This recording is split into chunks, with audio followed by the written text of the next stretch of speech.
Asia cup জয়ের পরও trophy নেয়নি ভারত। চিরপ্রতিদ্বন্দ্বী পাকিস্তানকে হারিয়ে শিরোপা জিতলেও বিতর্ক তৈরি হয়েছে এই ট্রফি ঘিরেই। এশিয়ান ক্রিকেট কাউন্সিলের সভাপতি ও পাকিস্তান ক্রিকেট বোর্ডের চেয়ারম্যান মহসিন নাকভির হাত থেকে ভারতের ট্রফি নিতে চায়নি। পরে এসিসি সভাপতি সেটি নিজেই নিয়ে চলে যান।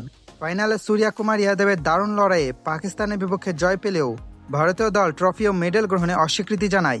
পাকিস্তানের মন্ত্রী এবং এসিসি সভাপতির হাতে পুরস্কার গ্রহণে আপত্তি জানিয়ে তারা জানান, যে দেশের সঙ্গে যুদ্ধ চলছে সেই দেশের প্রতিনিধির কাছ থেকে ট্রফি নেওয়া সম্ভব নয়।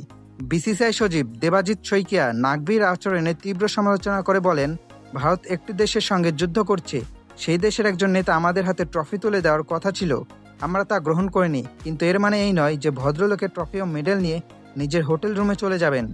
এটি একেবারেই অগ্রহণযোগ্য। আমরা এই ঘটনায় আনুষ্ঠানিকভাবে কড়া প্রতিবাদ জানাবো।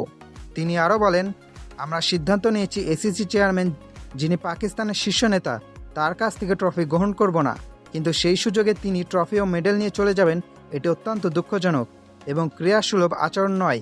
আমরা আশা করছি দ্রুত ট্রফি ও মেডেল ফেরত দেওয়া হবে। ফাইনালে ভারতের জয় নিশ্চিত করেন তিলক ভার্মা। 147 রানের লক্ষ্য তাড়া করতে নেমে এক প্রান্ত আগলে রেখে খেলেন 53 বলে অপরাজিত 69 রানের ইনিংস। শেষ মুহূর্তে প্রথম বলেই বাউন্ডারি মেরে ম্যাচ শেষ করেন রিঙ্কু সিং।